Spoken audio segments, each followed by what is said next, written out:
Hit push like Lupe, leg kicked out like the Manic. That's how I shoot fades. Laced up in the box, now we looking like shoestrings. Fofo on my hips, say that he like Donaldo. Sawed off under the seat, call it El Chapo. Hoes all over the place, looking like potholes. He dies, then he dies. Now I'm sounding like Drago. Always let them bury themselves. That's how you sense fakes. I always aim straight for the head. That's how you kill snakes. Blood all over the place. Told you we didn't play. Arms stretched down on the floor, just like Jesus laid. Grain, villains. Welcome back. Welcome back to the Inner Heel Turn, the podcast where we talk about mental health the way it actually feels, not the way, those cute little brochures describe it. I'm your host, JB, and if you're new here, let me tell you what we're about. This is not a medical podcast. I'm not a doctor. I'm not a therapist. I'm not a counselor. I'm a person who lives with bipolar disorder, who got knocked down by it. Then I got back up. I got knocked down by it again, and I kept getting back up. And I decided if I was going to keep fighting this thing, I was going to do it out loud in public with a microphone, because somebody out there needs to hear they're not alone. And if that somebody is you, welcome to the family. Pull up a chair, and you're in the right place. Now, the Inner Heel Turn, the name means something. If you're not familiar, in wrestling, a heel turn is when the good guy becomes the bad guy. When the hero snaps, when the person the crowd was cheering for suddenly turns on everybody and becomes the villain. And if you live with bipolar disorder or depression or anxiety or any kind of mental health challenge, you know what that feels like. You know what it's like to feel like your own brain just turned heel on you. Like the person you thought you were just did a heel turn, and now you don't even recognize yourself. But here's the thing, and this is the Inner Heel Turn. We're taking the narrative back. We're turning it inward. We're using it as fuel. Because in wrestling, some of the greatest characters of all time were heels. Stone Cold Steve Austin, The Rock, Ric Flair, to name a few. They took the boos and turned them into power. That's what we're doing here. We're taking the stigma, the shame, the fear, the judgment, and we're turning it into strength. That's Inner Heel Turn energy. And if you're rocking with me, I love you for it. Now, if you were here for episode 1, you already know the deal. But let me catch up the folks who are joining us, because I don't want anybody feeling like they walked into a movie 30 minutes late. In episode 1, it was about that moment, that gut punch, that earth-shattering, identity-shaking moment when someone in a white coat looks at you straight in the eyes and says, you have bipolar disorder. We talked about what that feels like, the denial, the anger, the grief, the weird, twisted relief of finally having a name for the thing that's been running your life. Now, with that, I've come up with a system that I call the 5 count. And that is acknowledge what's happening, assess where you are, adjust your approach, act on your plan, and anchor yourself in something real. 5 steps, 5 counts, and the whole point, the whole philosophy of this podcast is that as long as you kick out before the 5 count, you're still in the match. You're still in the ring. You're still fighting. Stay in the ring. That's the mantra. That's the mission. That's the promise we make to ourselves. So that was episode 1. The diagnosis, the beginning, the moment your world splits in two and you have to figure out who you are on the other side of it. So today, in episode 2 of this, we're going somewhere different. Last time we talked about getting hit with the diagnosis. Today we're talking about the times your brain convinced you that you're the one doing the hitting. We're talking about the times you feel so powerful, so electric, so unstoppable that you forget you're in a fight at all. We're talking about the seduction, the rush, the lie that feeds like the truth. We're talking about mania. Riding the manic wave. When your brain books you in a main event, you can't even win. And I need to tell you right now, before we go any further, if you live with bipolar disorder, please make sure you're working with a mental health professional, a psychiatrist, a therapist, a counselor, somebody. This podcast is conversation. It's community, it's motivation, but it is not a substitute for professional care.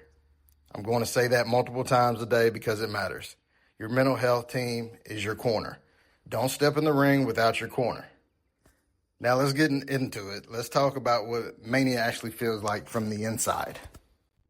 All right, so now let's talk about what mania actually feels like. Because this is the one where I need you to really lock in with me. And if you've dealt with it or if you deal with it, this is where you're either going to nod your head so hard your neck hurts or you're going to feel seen for the first time in a long time. And if you don't live with bipolar disorder, if you're here because you love someone who does, or you're curious, or you just stumbled across the podcast and something told you to stay, this is the segment where you're going to start to understand. Because here's the problem with how mania gets talked about. In the clinical world, in the textbooks, the pamphlets at your doctor's office, mania gets described in symptoms. Decreased need for sleep, pressured speech, flight of ideas, increased goal-directed activity, impulsivity, and risk-taking behavior. And all of that's accurate. It's clinically correct. It checks the boxes, but really it doesn't tell you what it feels like. It's like describing a hurricane by listing the ingredients. Wind, water. Yeah, technically true. But if you've ever stood in a hurricane, you know that a list of ingredients doesn't come close to capturing what it's like to have the world howling around you. So let me tell you what it feels like. From the inside, no kayfabe, I'll shoot. The first thing you need to understand is that mania doesn't announce itself with a warning label. It doesn't walk in wearing a sign that says danger, manic episode in progress. That's what makes it so sneaky, and that's what makes it so dangerous. It shows up disguised as the best version of you. It starts subtle, like you wake up one morning and you just feel good, and not normal good, not I got 8 hours of sleep and the weather's nice good. You feel good, like the fog was lifted, like somebody cleaned your windshield and now you can see the road clearly for the first time in months. You've got energy, you've got motivation, you've got ideas, things that have been weighing on you suddenly feel manageable. The project you've been procrastinating on, you knock it out before lunch. The workout you've been skipping, you crush it. The conversation you've been avoiding, you have it, and you're articulate, and you're confident, and you nail it. And you think, there I am. There's the real me. I've been buried under all this depression and medication fog, and now I'm finally back. That right there, that is the most dangerous thought a bipolar brain can have, because it's the opening act. It's the curtain jerker before the main event, and you don't even know the show has started yet. Oh, excuse me. Let me give you the wrestling breakdown, because this is how my brain processes things. You know how every great wrestling event has a card? There's the pre-show, the opening matches, the mid-card, the semi-main event, and the main event. Mania has a card too. The pre-show is that good feeling, that clarity, that energy. You're not even on the card yet. You're in the parking lot, tailgating, having a great time. Everything is fun. The opening match is when the energy ramps up. You're sleeping less, but you feel fine. 4 hours, 5 hours, maybe 3. You're waking up before your alarm, not because you're anxious, but because your brain is already running at full speed before your eyes open. You've got a list of things to do, and you're knocking them out like a speed run. You're productive. You're efficient. You're the best employee, the best partner, the best friend anyone could ask for. The mid-card is where it starts to shift. The energy goes from productive to excessive. You're not just getting things done, you're starting things. New projects, new ideas, new plans. You're texting people at 1 a.m. with pitch decks for businesses that didn't exist 12 hours ago. You're talking fast. You're interrupting people. Not to be rude, your brain is just 3 sentences ahead of the conversation at all times, and you can't wait for them to catch up. You're funny, you're charming, you're magnetic. People around you are either energized by you or exhausted by you, and you cannot tell the difference because you're too busy being amazing. The semi-main event, this is hypomania. And let me talk about this for a second, because hypomania is the cruelest trick in the bipolar playbook. Hypomania is like being tipsy at a party. You know the sweet spot, 2 drinks in, maybe 3. You're the life of the room. You're telling stories that actually land. You're making connections with strangers. Your confidence is up, but not too obnoxious. You're dancing, and you actually look good doing it. You feel like the best, most authentic, most liberated version of yourself. And everybody around you, they agree. They're laughing, they're leaning in, they're having a good time with you. That's hypomania. And that's why it's so seductive, because it doesn't feel like a symptom. It feels like a superpower. It feels like you, but with the volume turned up to just the right level, and people like you when you're hypomania. They respond to you. They follow you. You're the person everybody wants at the party, on the team, in the meeting. And so you chase it. You love it. You protect it.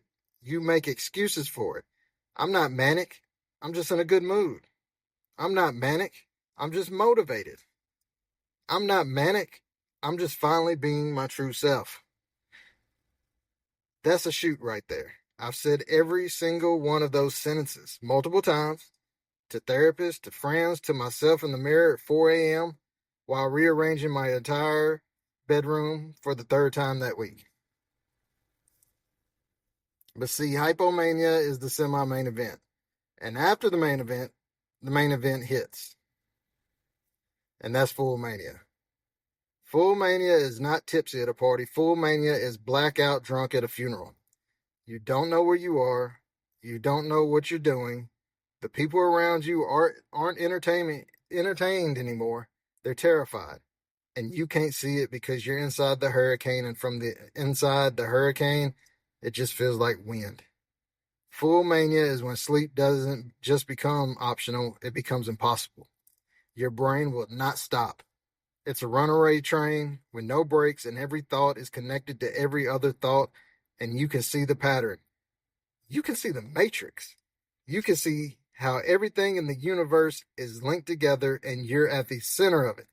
You're the nexus point. You're the main character in a story that the entire cosmos is telling. My God, the grandiosity. Mania whispers in your ear like the devil on your shoulder, except it sounds like the voice of God. It tells you that you're special, that rules don't apply to you, that you can do anything, be anything, fix anything, that you're smarter than everyone, that you can see things other people can't, that you've been given a gift and it would be irresponsible not to use it, that sleep is for the weak, that caution is for cowards, that people trying to slow you down are jealous or scared or just don't understand your vision. Mania is cutting the greatest promo of your life, but the mic isn't on. You're out there in the ring, and in your mind, you're delivering the most electrifying, stone cold pipe bomb, hard time, Dusty Rhodes level promo that anyone has ever heard. You're making the crowd laugh and cry and cheer and boo and stand on their feet. You're a performer. You're an artist. You're channeling something divine. But the mic isn't on. The crowd isn't reacting to your words. They're reacting to the spectacle of watching someone unravel in real time. And you can't hear the silence because the mania is pumping its own crowd noise directly into your skull. It's piping in its own cheers, its own applause, its own validation. That's what it feels like from the inside. Now let me hit you with the sports parallel, because I know some of y'all process things through sports the same way I process through wrestling, and I process it through sports also, but it sometimes makes more sense that way. You ever watch an athlete have one of those games? One of those performances where they are so locked in, so in the zone, so unconscious that everything they do is perfect? Kobe dropping 81. That night when a quarterback throws for 6 touchdowns and can't miss. When a fighter lands every punch, slips every shot, looks like they're fighting in slow motion while everybody else is fighting at regular speed. That's what mania feels like. You feel like you're having the game of your life. Every shot is going in. Every read is right. Every move is perfect. You're in the zone, and the zone is infinite, and you never want to leave because this is what you were built for.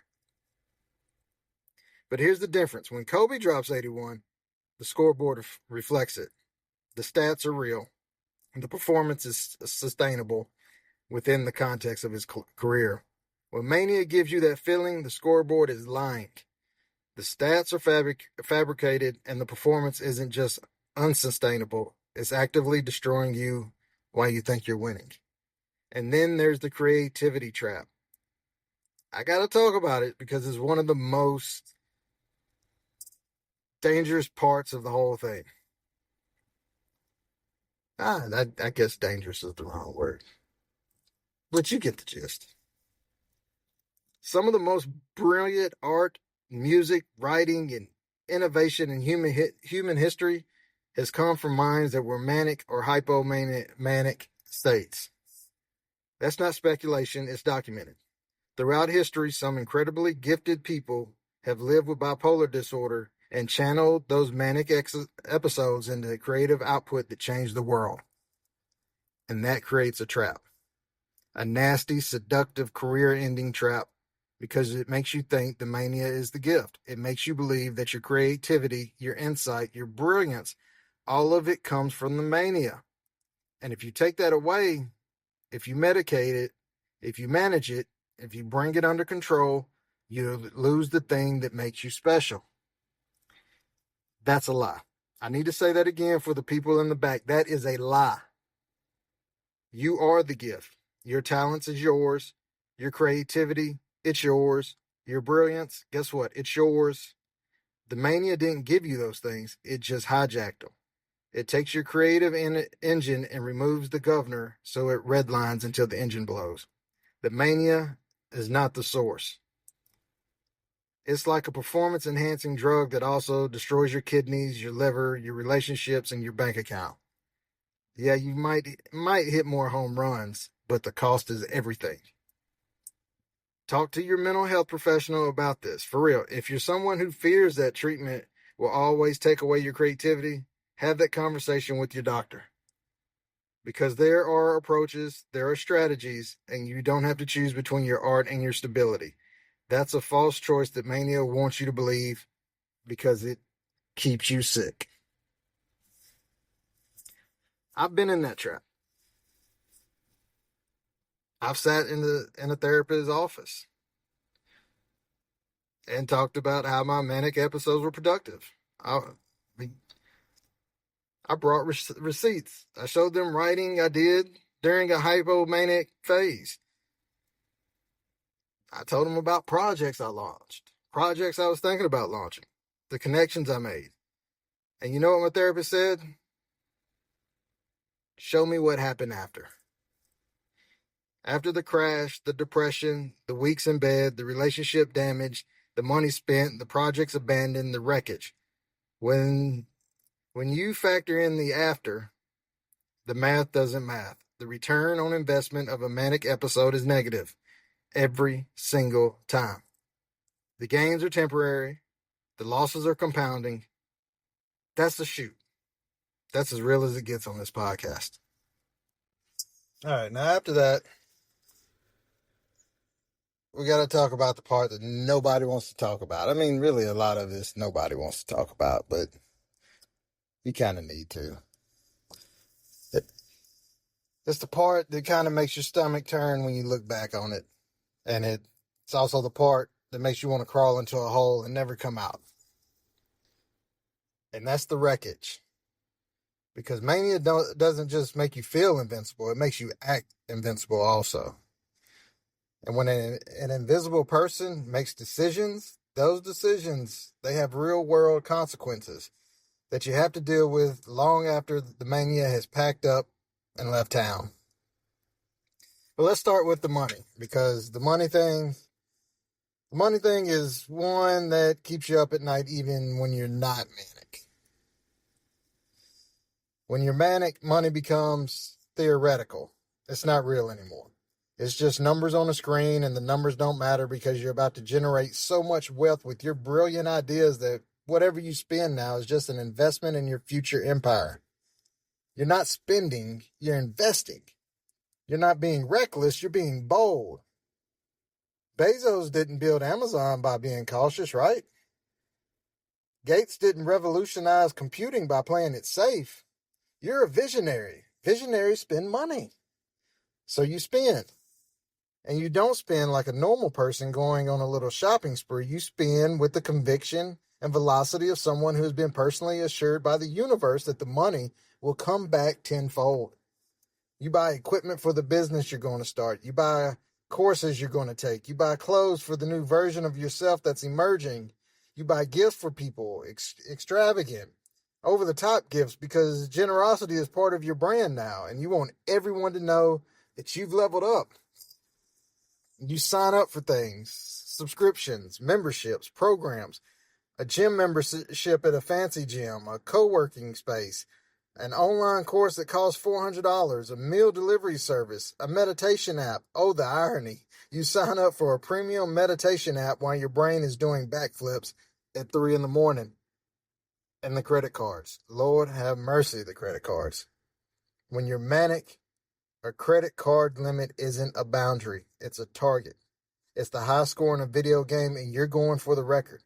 You max one out, and you move to the next. You apply for new ones. You get approved because you're confident and articulate on the phone, and the customer service rep has no idea they're talking to someone in the middle of a manic episode who shouldn't be trusted with a library card right now, let alone a credit line. Real talk. I've done financial damage during manic episodes that have probably taken years to repair. Years, plural.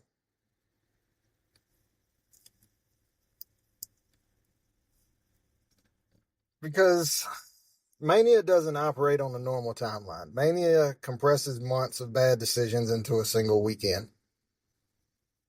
And the business ideas, oh man, the business ideas. Every manic person has a graveyard of brilliant business ideas.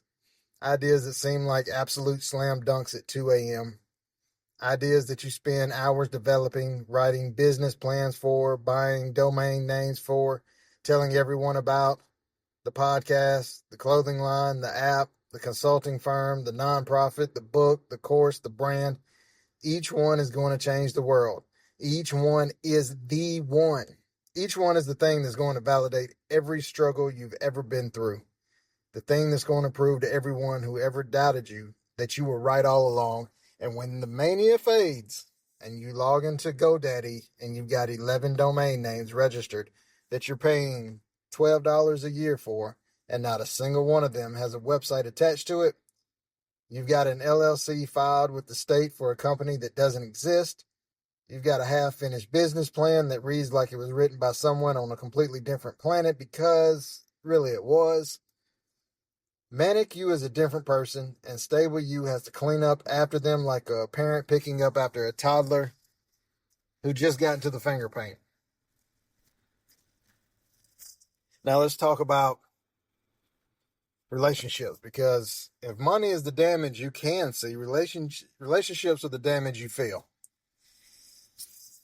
When you're manic, your social energy is through the roof. You want to talk to everybody. You want to connect with everybody. You want to fix every broken relationship, start every new one, have every deep conversation, say every unsaid thing. Your filter is gone. The internal editor that usually reviews your thoughts before they become words, Editor clocked out. It's just raw, uncut, unfiltered you pouring out of your mouth at 100 miles an hour. And at first, people respond to it because there's something magnetic about someone who's genuinely excited about life. Hypomanic energy in a social setting is like a drug. People are drawn to it. They laugh at your jokes. They're captivated by your stories. They feed off your enthusiasm. For a little while, you're the most popular person in the room. But then it tips. The energy comes from charming to overwhelming. You're talking too much. You're not listening. You're interrupting. You're making plans you won't keep. You're promising things you can't deliver. You're texting people at all hours with ideas and manifestos and emotional downloads they didn't even ask for. You're picking fights, not because you're angry, but because you feel so confident and so right about everything that anyone who disagrees with you is clearly an idiot who needs to be corrected immediately, loudly, in public. You push away with the very energy that initially drew them in. And the worst part, you do not even notice it. You're too busy being the star of your own show to notice that the audience is walking out. Mania is a run-in gone wrong. You know what a run-in is? It's when a wrestler who's not in the match jumps the barricade, slides into the ring, and attacks someone. When it's planned, when it's booked, it's one of the most exciting moments in wrestling. The crowd goes nuts. It's a game changer. But when it's not planned, when someone actually jumps the barricade and charges the ring for real, security tackles them. They get dragged out, they get arrested, they get banned from the building. That's mania in your relationships. You charge the ring thinking you're about to have the greatest moment of your career, and instead you get dragged out by security, which in this metaphor is the people you love finally hitting their limit and walking away. And then there's the risky behavior. The stuff that keeps your loved ones up at night, the stuff that could kill you. Driving too fast because speed matches how your brain feels, and slowing down just feels like dying. Drinking too much because alcohol seems like the only thing that can take the edge off of the electric storm in your skull. Making decisions that could end your career, your marriage, your freedom. Walking in the situations that stable you would run from because Manic you doesn't believe in consequences. Consequences are for other people, regular people, people who aren't invincible. I'm not going to go into graphic detail here because this isn't that type of show, but I need you to hear me. The risky behavior that comes with mania can have permanent consequences. Consequences you cannot undo. Consequences that follow you for the rest of your life. And in the moment, in the middle of the manic episode, none of that registers. The risk assessment part of your brain says, hey, maybe don't do that. And is bound and gagged in the trunk while mania is driving the car at 120 miles per hour with the headlights off. This is why professional support is non-negotiable. I cannot say that enough. A mental health professional, a psychiatrist, a therapist, a treatment team, they're the guardrails. They're the ropes that keep you in the ring. Without them, you're wrestling on concrete, and nobody survives wrestling on concrete for long. But here's the part I really need to talk about. The part that guts me every time. The morning after. The worst part of mania isn't the high. It's the moment you come down and look around at the wreckage. It's the inventory, the audit of damage. You pick up your phone and you scroll through the text you sent and your stomach drops. Because you can see it now. You can see how unhinged they were, how intense, how much, how overwhelming. You read the words you wrote and they feel like they were written by a stranger. A stranger wearing your face and using your phone. Your check, your bank account. None of it makes sense anymore. It makes you physically nauseous. Where did it go? How did you spend that much? And you start remembering. You remember the orders, the impulse, the investments, the generosity you couldn't afford, and the shame hits you like a tidal wave. You think about the conversations you had, the things you said to people, the promises you made, the fights you picked, the bridges you burned, and you want to disappear. You want to evaporate. You want to wake up and have it all be a dream. But it's not a dream. It's your life. And you have to sit there in the rubble, in the ashes, and figure out who you even are. Because Manic, you felt so real, so authentic, so true. And now you're not sure which version of you is the real one. The person who felt invincible, or the person sitting in the wreckage wondering what happened. That's the cruelest part of mania. It doesn't just damage your life, it damages your identity. It makes you question which version of yourself is real. And that question, who am I really? That question can eat you alive if you let it. But you're here, you're listening, and that means you're still in the ring. And as long as you're still in the ring, you've got a chance. Stay in the ring. Okay. If you're still here, you're still listening, and you're still with me, and you're still locked in, I appreciate you. You do not know how much I appreciate you. Because I know this may be heavy for some. It isn't light listening. This is the work, and you showed up for it. Whether you're going through it personally or you know someone going through it. But let's shift gears. Because it's one thing to describe the hurricane after it's hit. It's another thing entirely to learn how to read the weather before the storms arrive. And that's what this part of it is about. Recognizing the early warning signs of a manic episode and learning to hear mania's walk-up music before it gets to the ring. In wrestling, every performer has entrance music. When that music hits, you know who's coming. The glass shatters. Stone Cold comes out. The gong hits. The lights go out. The Undertaker appears. You hear those first few notes and the whole arena knows what's about to happen. The crowd reacts before the person even walks through the curtain because the music tells you who's on the way. Mania has walk-up music too. It has a signature, a pattern, a set of early warning signs that play before the full episode arrives. And if you can learn to hear them, you can train yourself to recognize those first few notes. You can prepare. You can call your corner. You can get ready. You might not be able to stop the episode entirely. That's between you and your mental health team. But you can change how you respond to it. You can go from getting blindsided to being prepared. And in this fight, preparation is everything. Now, everyone's walk-up music is a little different. Your warning signs might not look exactly like mine. That's why working with a professional is so important. They help you identify your specific patterns. But there are common themes, common notes in the song. Let me walk you through them. Warning sign number 1. Your sleep starts to slip. This is the big one. This is the opening note, the first chord. If Mania had a theme song, decreased sleep would be the opening riff. You start sleeping less, but here's the key. You don't feel tired. That's what makes it different from insomnia. Insomnia is when you can't sleep and you want to.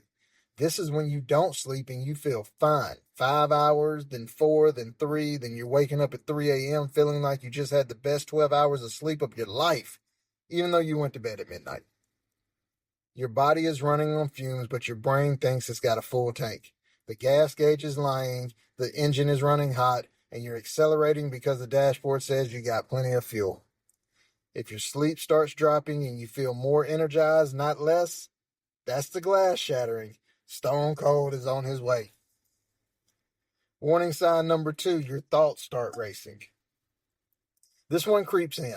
It's not like a switch flips and suddenly you're thinking fast. It's gradual. You notice you're having more ideas than usual. Your mind is making connections faster. You're jumping from topic to topic in conversations, and it all makes perfect sense to you. But the person you're talking to looks like they're watching a tennis match trying to keep up. Your mind is channel surfing at the speed of light. Click, business idea. Click, song lyric. Click, memory from 10 years ago. Click, the meaning of life. Click, what you're going to eat for dinner. Click, a redesign of your entire career. And every channel is fascinating and every channel is connected, and you see the threads between all of them, and it's exhilarating. But it's also a warning sign, because normal thinking has a pace. It has a rhythm. When the rhythm starts to accelerate when your thoughts are outrunning your ability to process them, that's the music getting louder. Warning sign number 3. You become the world's most prolific communicator. You're texting more, you're calling more, you're posting more, you're talking more. Every conversation becomes a TED Talk. Every text becomes an essay. Every social media post becomes a manifesto.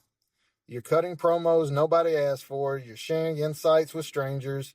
You're giving unsolicited advice to everyone in your orbit because you figured out the answers, and it would be selfish to keep them to yourself. You start reaching out to people you haven't talked to in months, in years, old friends, old flames, distant family members, people from 3 jobs ago. You want to connect, and you want to share. You want to download everything in your brain into every person you've ever known. If your phone bill spikes and your sent messages look like a novel, that's the interest music getting louder. Warning sign number 4. The grandiosity kicks in. You start believing your own hype, and not in a healthy, confident, self-assured way. In a way that detaches you from reality. You don't think you're doing a good job. You think you're the best. You don't just have a good idea. You are the idea. The idea that's going to change everything. The idea that nobody else could have come up with because nobody else sees what you see. You start making plans that are wildly disproportionate to your current situation. You're making $100,000 a year and you're planning $1 million venture. You've never run a business and you're designing an empire. You've been single for 6 months and you're planning a wedding with someone you met just last week. All right, let's try again. This is a great thing about doing the podcast straight on your phone is when there's phone calls, you kind of got to take them. We were talking about the when you start believing your own hype and everything. Basically talking about the God complex. It's the Superman promo. You're standing in front of a mirror and you're seeing someone who can do anything, and trust me, it feels amazing. Right up until reality checks in and reminds you that gravity still applies to you. Warning sign number 5 in all this is the irritability. This is the one people don't expect. They think mania is all euphoria and energy and good vibes, but mania has a dark side to its energy also, and that dark side is irritability. You're on edge, everything annoys you, people are too slow, the world can't keep up with you, traffic is a personal insult, lines at the store are a conspiracy, your partner asks a simple question and you snap because they don't know you're busy changing the world. Everybody's in your way, everybody's wrong, and the frustration builds because you can see so clearly what needs to be done, and nobody else gets it, and it makes you want to scream. Not sad screaming, frustrated screaming.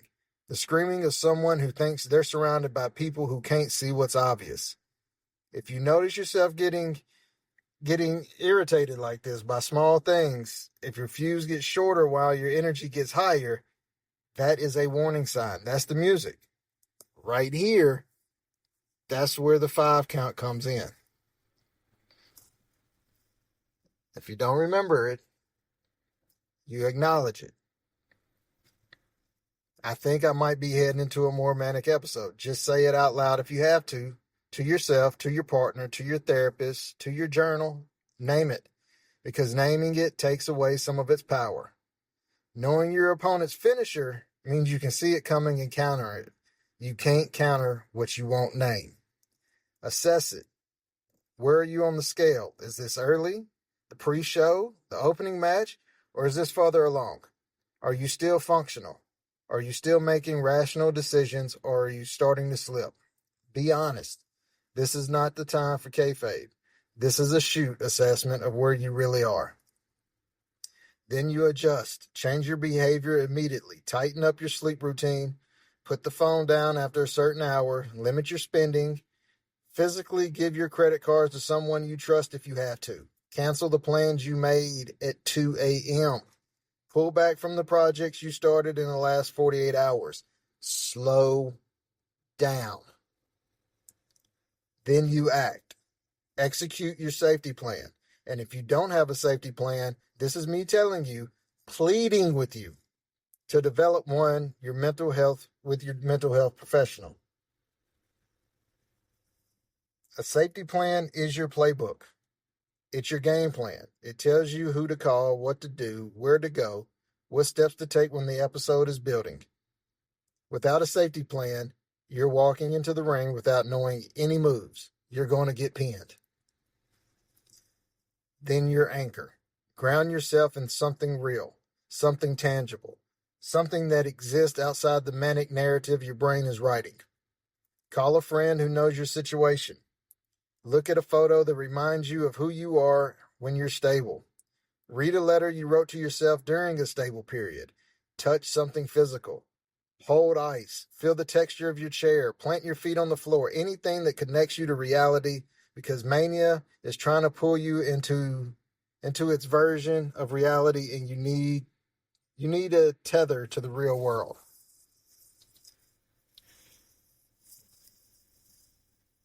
But here's the thing I have to be honest about. The thing that makes mania the most dangerous opponent in the bipolar bracket, and I need you to really hear this, when you're manic, you don't want to stop. You feel amazing. You feel powerful. You feel creative. You feel alive. Asking someone who's manic to slow down is like asking a wrestler to tap out when they think they're winning. Why should I tap? I'm ahead on the scorecard. I'm dominating this match. I'm about to win the title. Why on earth would I tap out now? Because you're not winning. You're being set up. You're being worked. Mania is running a long-term con on you. And the payoff is your destruction. It lets you feel like you're winning, so you'll keep playing. And by the time you realize you've lost, the damage is done. That's why your corner is so important. Your tag team partner. The person or the people who can see the signs even when you can't, even when you don't want to see them, even when you're fighting them on it.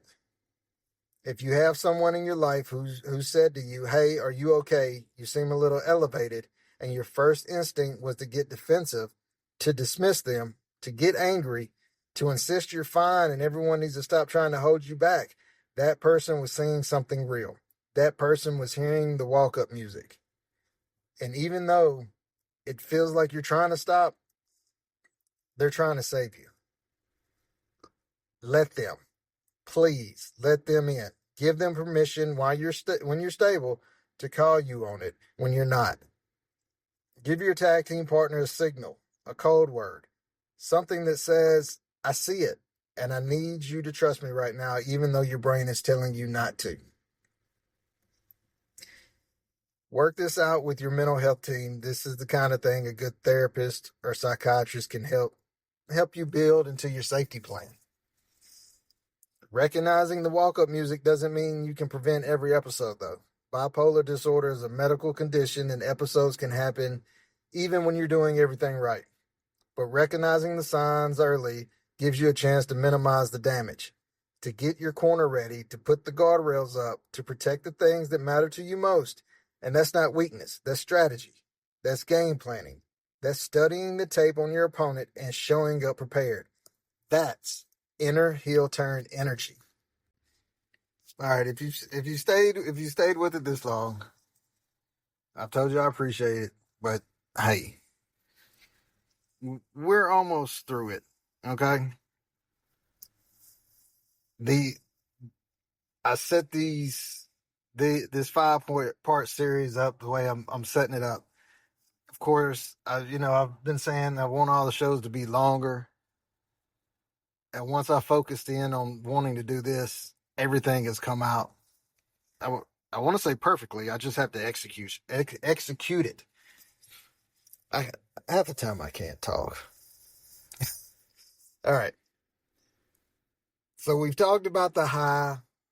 We've talked about the warning signs. Now we got to talk about the other side, the part of the roller coaster where the track points down and you can feel your stomach in your throat, and there's nothing you can do but hold on. It's the crash. If Mania is the main event, the bright lights, the roaring crowd, the entrance music, the championship match, then the crash is backstage after the show. The lights are off, the arena is empty, the crowd is gone, the confetti is on the floor, and you're sitting there alone in a folding chair, beat to hell, still in your gear, with the sweat drying on your skin, wondering what just happened. The crash, it doesn't come on gradually either. That's what people don't understand. It's not a gentle descent. It's not a soft landing. It's a crash. One day you're flying, and the next day you can't get off the floor. And I mean that literally. I have laid on the floor at the house, not my bed, the floor, because moving to the bed felt like too much effort. The same body that was running 4 miles and reorganizing closets and typing 80 words a minute is now a bag of concrete that can barely make it to the bathroom. The energy is gone. Not depleted like I had a long day gone. Gone like someone pulled the plug. Like someone reached inside your chest and turned off the generator. The machine that was running at 10,000 RPMs just stopped. And now there's silence. And the silence, well, it's deafening. The first thing that hits you is the shame. And shame is different from guilt. Guilt says I did something bad. Shame says I am something bad. And when you come down from a manic episode and you start to see the wreckage clearly for the first time, shame doesn't knock on the door. It kicks it down and it sits on your chest. You start replaying everything, the text, the spending, the conversations, the decisions, the promises, and every memory is a body blow. Every recollection is a chair shot to the back of the head. You flinch at your own memories. You cringe at your own behavior. You can't believe that was you, except it was, and everybody saw it. The embarrassment is suffocating. You start wondering what people are saying about you. You start imagining the conversations they're having. Did you see him last week? He was acting crazy. Something's wrong with him. I don't think we should be around him. And maybe those conversations are happening. Maybe they're not. But your brain, your beautiful, cruel, exhausted brain is going to play those conversations on a loop regardless of whether they're real or not. And then the guilt. How could I spend that much money? How could I say those things? How could I be so reckless? How could I hurt the people I love? What's wrong with me? Why can't I just be normal? Why am I like this? Those questions, man, those questions will eat you alive if you let them. They'll chew through your self-worth like termites through wood until there's nothing left but a hollow shell that used to be a person. And then there's the physical component. Because your body has been operating without proper fuel, without proper rest, without proper care for days or weeks, and now the bill comes due all at once. The fatigue is biblical. Your bones ache, your muscles are sore, your head pounds, your eyes burn. You could sleep for 20 hours and wake up feeling like you haven't slept at all because your body wasn't designed to run at that intensity for that long. And now it's doing emergency repairs on every system you blew out during the episode. Your appetite goes haywire. Either you can't eat at all, thought of food makes you nauseous, or you eat everything in sight because your body is desperately trying to replace the calories you burn through during the manic phase. Neither one feels good, and neither one feels like you, really. But here's the thing, and this is the part that really needs to be said. For many people with bipolar disorder, the crash doesn't just mean coming back to baseline. The crash means falling past baseline into depression. And this is critical to understand because mania and depression aren't separate opponents. They're not two different fighters on different parts of the card. They're a tag team. Think about it in a wrestling match. You're in the ring fighting mania. It's been a brutal match. You've taken every bump. You've kicked out of every pin. You've survived every submission attempt. And finally, mania's energy starts to fade. The match is winding down. You think you've survived it. You think the bell is about to ring. But mania doesn't go alone. Mania walks over to its corner and tags in depression. And depression is standing on the apron, hand out, fresh as a daisy, ready to go. And now you, beaten, exhausted, depleted, have to fight a whole new opponent with nothing left in the tank. That tag is one of the cruelest things about bipolar disorder. You survive the high only to fall into the low. You endure the storm only to be left in the wreckage. The crash isn't just an ending, it's a beginning. The beginning of the depressive episode that was waiting in the wings the whole time. And the depression that follows mania, it's got extra weight to it. It's not just the regular garden variety depression. It's depression plus shame. Depression plus guilt. Depression plus the consequences of everything you did during the manic phase. It's depression with receipts. Literal receipts. Credit card statements and text screenshots of missed calls and burned bridges and broken promises. The depression has evidence and it will use every piece of it against you. The crash is like getting hit with a finisher after you've already taken every bump in the book. You've been through the tables, the ladders, the chairs. You've been thrown off the top rope. You've been beaten with every weapon in the arena. And then your opponent hits you with one more move, the final move, and the ref starts to count. 1, 2, and you have to decide right there. In that moment, are you going to kick out or are you going to stay laying down? I want to talk directly to you right now. Not as a podcast host, not as a performer, not as a guy cutting a promo, as a person who has been on the mat with the ref counting. If you're in the crash right now, if you're on the other side of a manic episode and you're looking at the wreckage and the shame is crushing you and you can't see how you're going to get through this, I need you to hear me. Kick out. Not because it's easy. It's not easy. It's the hardest thing you'll ever do. But kick out because the match isn't over. Kick out because you've survived every crash before this one and you'll survive this one too. Kick out because the people who love you are at ringside and they're slapping the mat and they're screaming your name and they need you to get up.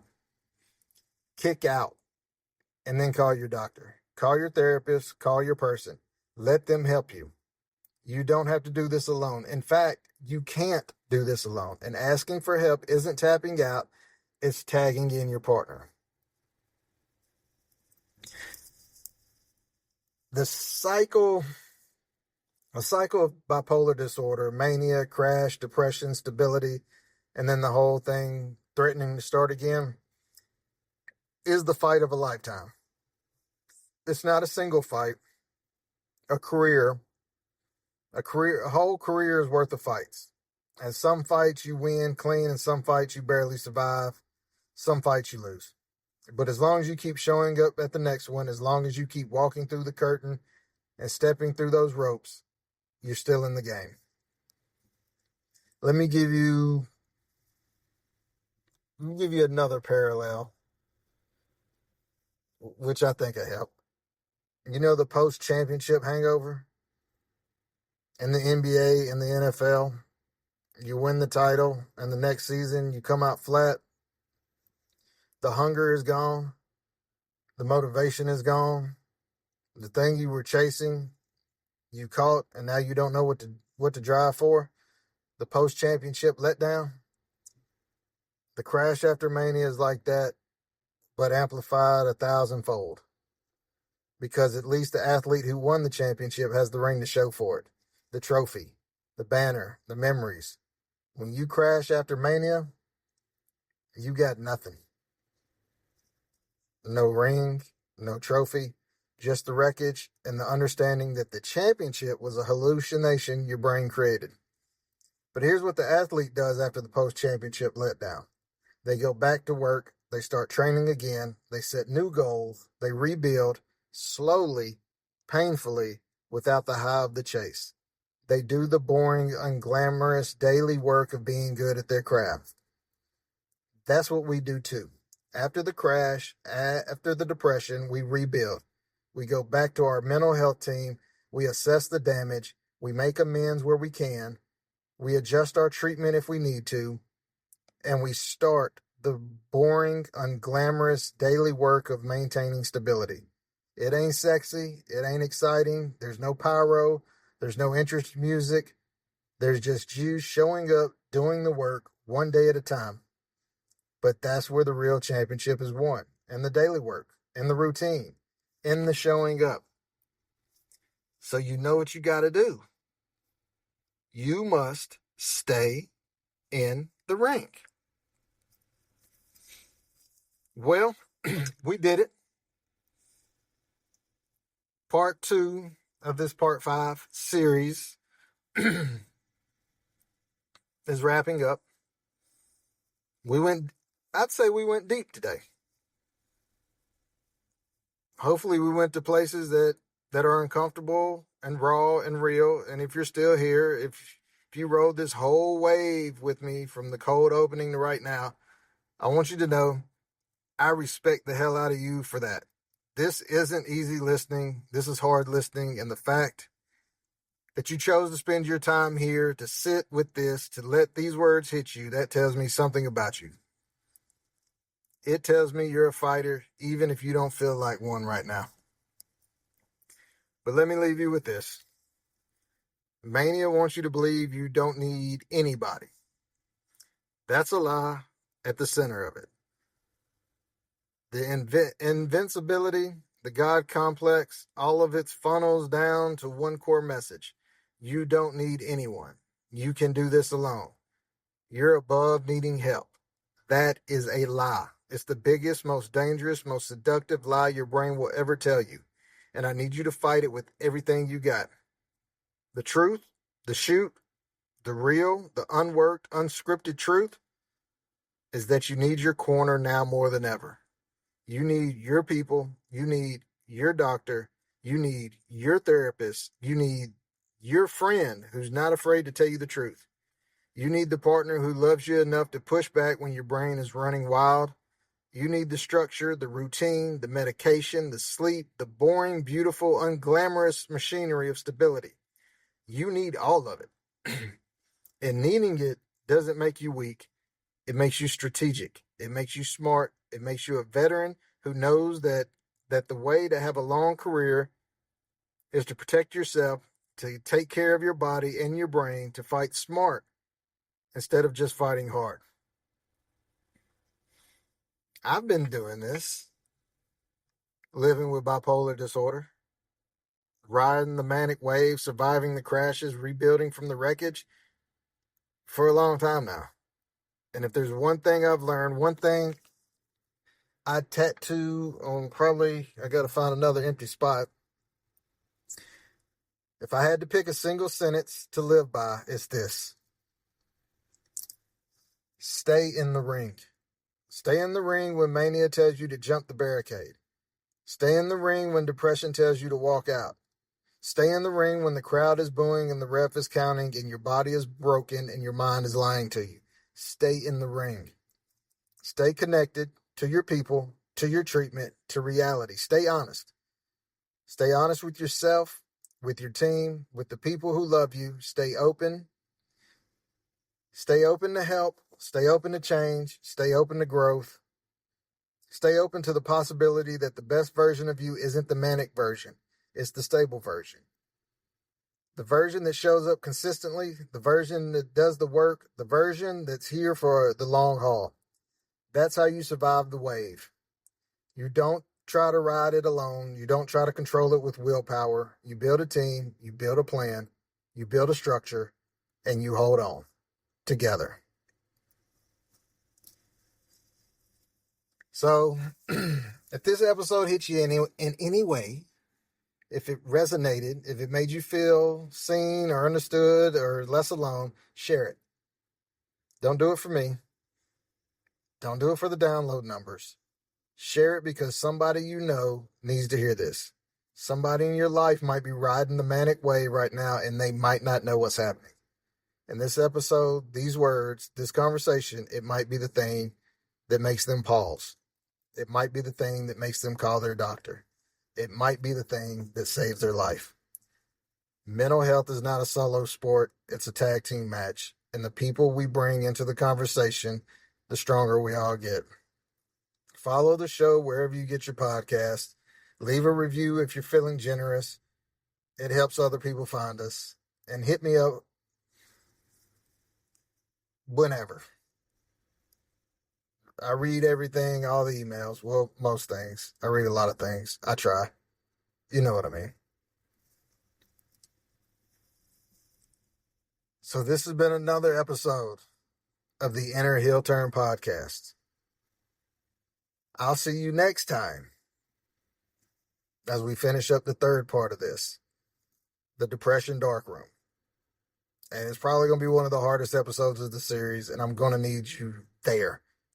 Until then, stay in the ring, take your meds, call your people, do your 5 count, and remember, you are not your episodes. You are the person who survives them, and that person is a champion. No kayfabe, all shoot, all love. Inner heel turn out.